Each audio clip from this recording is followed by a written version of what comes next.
আসসালামু আলাইকুম। আজকে রসায়নের তৃতীয় অধ্যায় পদার্থের গঠন নিয়ে আলোচনা করব। তো এই অধ্যায়টি 2 থেকে 3টা পর্বে শেষ করে দেব ইনশাআল্লাহ। তোমরা সবাই যদি ধৈর্য সহকারে আমার এই ক্লাস 3টা করতে পারো, তাহলে এই চ্যাপ্টারের সকল সমস্যার সমাধান তোমরা করতে পারবা, আশা করা যায় ইনশাআল্লাহ। তো কথা না বাড়িয়ে চলো এই অধ্যায়ের মূল টপিকে আমরা ফিরে আসি।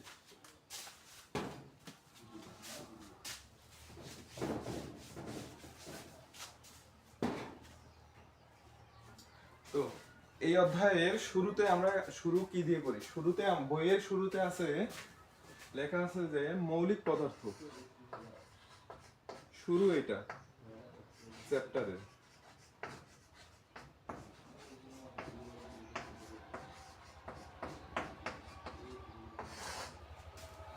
পদার্থ কি, পদার্থ জিনিসটা কি এইটা আগে জানি, তারপর মৌলিক পদার্থ সম্পর্কে আলোচনা করি। পদার্থ হচ্ছে যে সকল বস্তুর আকার আকৃতি আছে, বস্তুর ওজন আছে, জায়গা দখল করে, তাকে পদার্থ বলে। যেমন যে কোনো বস্তু হতে পারে, মাটি, পানি, যেগুলো বস্তুর আকার আকৃতি আছে, জায়গা দখল করে, ওজন থাকে, তাকে পদার্থ বলে। এখন বলতে মৌলিক পদার্থ বলতে কি বুঝি? মৌলিক পদার্থ তো দেখো যে পদার্থ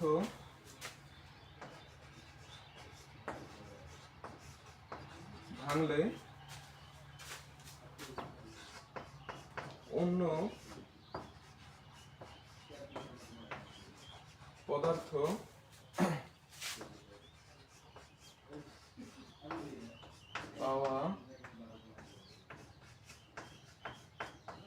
পাওয়া যায় না, তাকে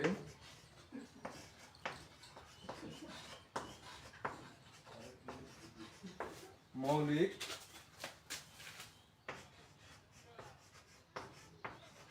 পদার্থ বলে। যেমন দেখো, তাহলে মৌলিক পদার্থ হলো কি? যে পদার্থকে ভাঙলে অন্য কোনো পদার্থ পাওয়া যায় না, তাকে মৌলিক পদার্থ বলে। তাহলে বুঝলাম যে একটা পদার্থকে ভাঙলে শুধু ওই পদার্থটাই থাকবে, তাকে বলো মৌলিক পদার্থ। মানে যদি আমরা উদাহরণস্বরূপ বলতে পারি, সোনা। সোনাকে ভাঙলে আমরা কি কোনোদিন রূপা বা হীরা পাবো? এমন কোনো সম্ভাবনা থাকে? থাকে না। সোনাকে ভাঙলেই সোনা পাওয়া যায়। এটা একটা উদাহরণ। অর্থাৎ যে পদার্থ ভাঙলে শুধু ওইটাই পাওয়া যাবে, তাকে মৌলিক পদার্থ বলে।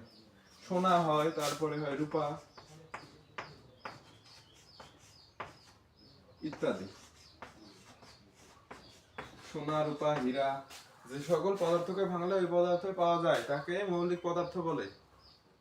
এটা এরপরে আমাদের আসে যৌগিক পদার্থ। কি আছে?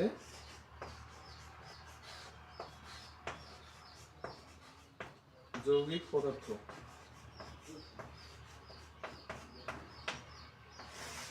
যৌগিক পদার্থ আমরা অনেকে এই নাম দেখে বলতে পারি যে যৌগিক। যৌগিক মানে কি?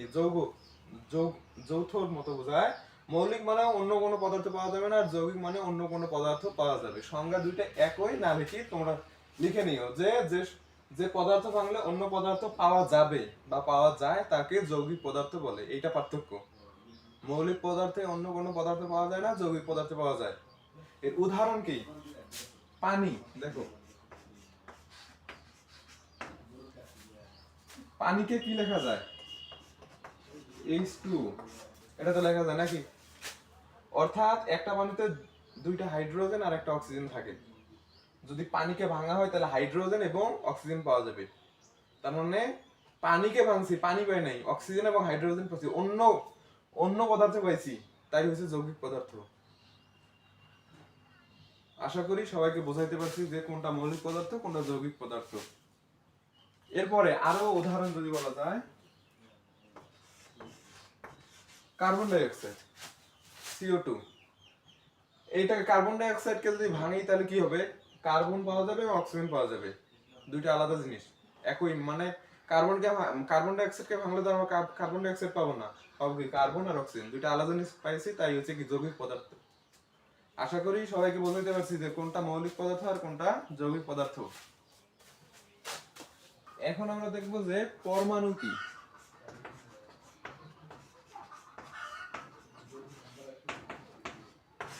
পরমাণু কি এটা আমাদের জানার বিষয় যে পরমাণু কি। পরমাণু হচ্ছে মৌলিক পদার্থের ক্ষুদ্রতম একককে পরমাণু বলে। তাহলে মৌলিক পদার্থ যেগুলোকে ভাঙলে অন্য পদার্থ পাওয়া যায় না, এগুলোর কি মৌলিক পদার্থের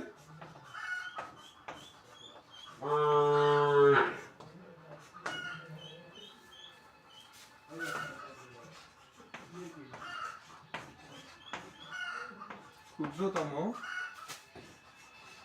একক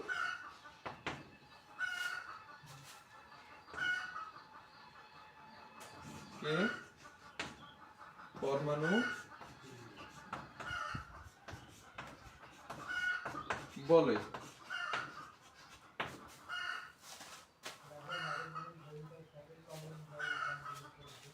কি মৌলিক পদার্থের ক্ষুদ্রতম একককে পরমাণু বলে, যার মধ্যে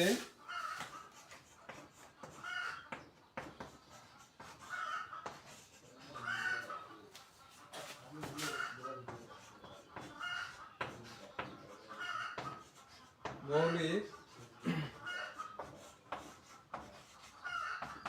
পদার্থের গুণাগুণ থাকে।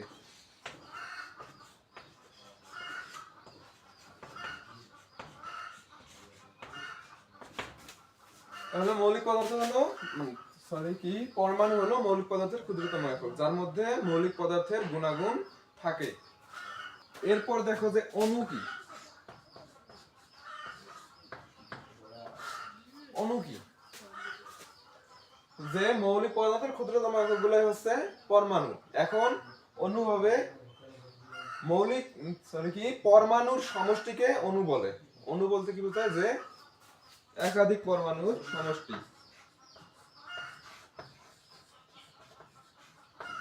একাধিক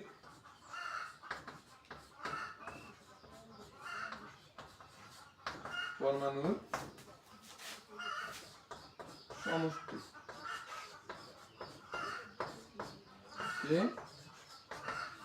অণু বলে। তার মানে কি? যে পরমাণুগুলো মিলে যেটা তৈরি করে বা যেটা গঠন করে তাকে অণু বলে। এটা আমাদের মনে রাখতে হবে যে তাহলে অণু আর পরমাণুর মধ্যে পার্থক্যটা আশা করি সবাই বুঝতে পারছে যে অণু কি আর পরমাণু কি। তো এখন যে দেখবো যে প্রতীক কি। কোন মৌলের সংক্ষিপ্ত রূপকে প্রতীক বলে। কি? কোন মৌলের সংক্ষিপ্ত রূপকে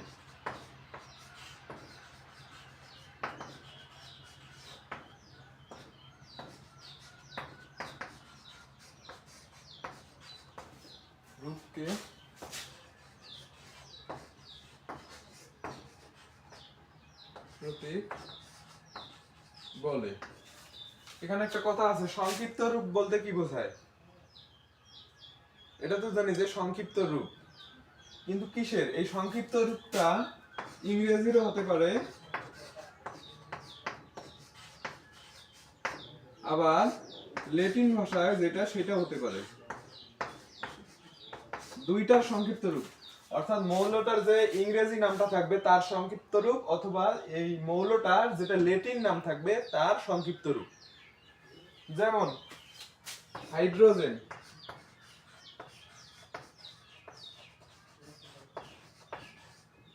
এর সংক্ষিপ্ত রূপ হচ্ছে এইচ। তারপরে অক্সিজেন, এর সংক্ষিপ্ত রূপ কি? ও। এগুলো আমরা জানি, এগুলো কি ইংরেজি নাম, হাইড্রোজেন, অক্সিজেন। তারপরে যদি আমরা আমাদের বলা হয় সোডিয়াম, কি বাংলায় কি বলে এটাকে? সোডিয়াম।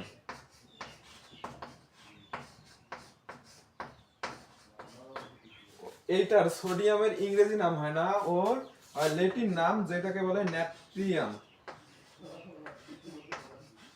কি নাম? ন্যাট্রিয়াম, যার সংক্ষিপ্ত রূপ হচ্ছে Na। এইরকম আমাদের কিছু মৌল আছে যাদের নাম নাম একই, নাম একটা থাকে কিন্তু তার আবার ল্যাটিন নাম থাকে। ল্যাটিন নাম অনুযায়ী তার সংক্ষিপ্ত মানে প্রতীকটাকে বের করা লাগে। যেমন সোডিয়ামের কি প্রতীক কি? Na। তারপরে এরকম আরো অনেকগুলো আছে যেগুলোর ল্যাটিন নাম থাকে, সেখান থেকে সংক্ষিপ্ত রূপ বের হয়। তারপর আশা করি বুঝছি যে হাইড্রোজেনকে কি দ্বারা প্রকাশ করা হয়? H দ্বারা, অক্সিজেনকে O দ্বারা। তারপরে নাইট্রোজেন,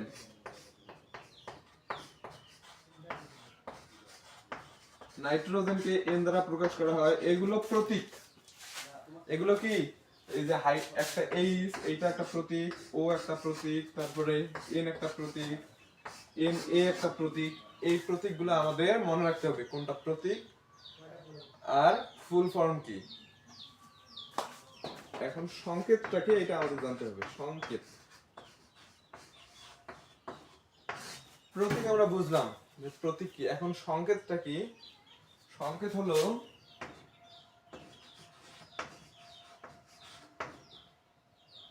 কোন মৌলের নাকি একটি অণুকে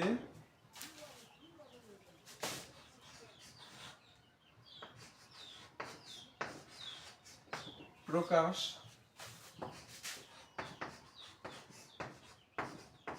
করার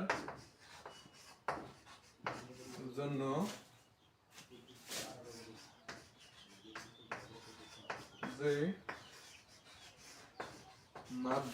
যে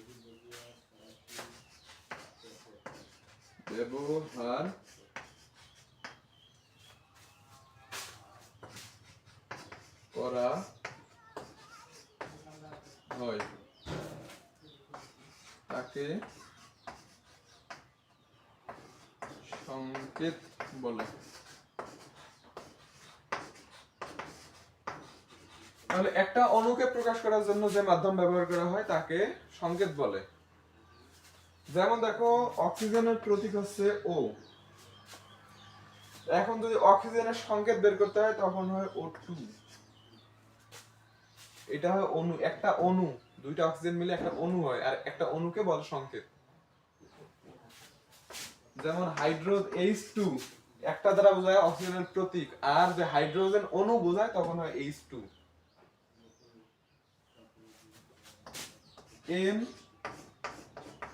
NH3 অ্যামোনিয়া, এটাকে বলে NH3, এটাকে বলে অ্যামোনিয়া। নাইট্রোজেন একটা প্রতীক, নাইট্রোজেনের প্রতীক, আর হাইড্রোজেন এটা কি? হাইড্রোজেনের প্রতীক, দুইটা মিলে হয় কি? অ্যামোনিয়া একটা অণু, এইটাকে বলে অ্যামোনিয়ার সংকেত। আশা করি বুঝাইতে পারছি যে কোনটা প্রতীক আর কোনটা সংকেত, এই দুইটার মধ্যে পার্থক্যটা আসে পরীক্ষার মধ্যে, যে কোনটা প্রতীক আর কোনটা অণু। আশা করি সবাই বুঝতে পেরেছো।